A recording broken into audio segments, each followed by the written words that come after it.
This is the 12th lecture of the electrostatics. In this lecture, we are going to discuss about electric flux. For the electric flux, we have to first discuss about the area vector.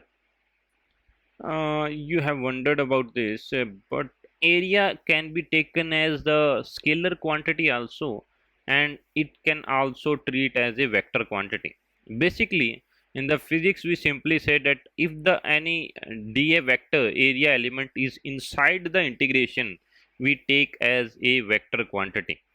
Basically, if you have the any vector quantity, if simply say that, let's suppose in the daily life, if suppose the you have this one square and the other square, let's suppose I'll take it as in this shape, and let's suppose it having the area A and it is having the area A, and both having the area A. If anyone asks you what is the total area, you simply add it. Yes, you the cell, it is nothing but scalar multiplication, scalar addition you will do.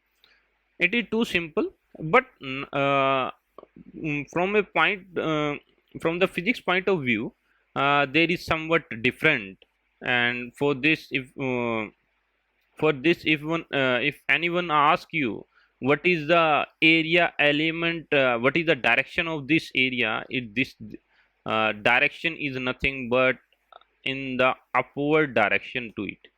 Remember it, it is perpendicular to the surface. If anyone asks you the area element, let's suppose you have the given the area element, yeah, area, and then they are asking what is the direction of this area. This direction for the area element is perpendicular to the direction, perpendicular to the surface simply. And let's suppose if you have the area in this plane, this is the board plane. Yeah, this is the in which the board plane I am writing. The area element is nothing but it is outward. Yes, can you imagine it? It is outward to the screen, and this is the area element. But remember it, it is also perpendicular, and remember it, it has the perpendicular two direction. Yes, it can have this direction also, and it can, the area element have the basically the two direction, which is perpendicular to the surface. There are two vectors that can be, you can draw any, you can draw from the surface, perpendicular vector. Basically we need the perpendicular vectors. Basically these, let's suppose I represent it by the xy direction for your simplicity.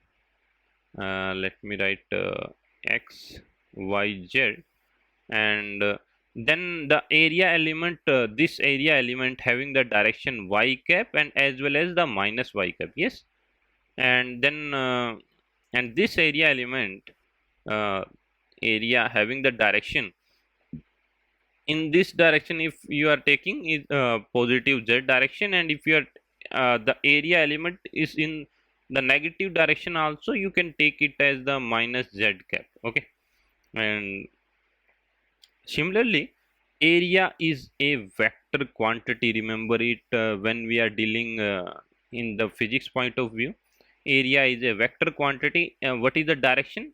If you have the vector quantity, we have to represent it by the magnitude and the direction as well. So for the convention, we take the direction for the area element is perpendicular to the surface. Remember it, and then the area element we simply write it as the area of the, and then n vector. N is the unit vector which is perpendicular to the surface. I have taken here the y vector, and here I have taken the z vector. Too simple. And n vector is normal to, n vector is unit vector perpendicular to, yeah, you can say normal to the surface, perpendicular to the surface.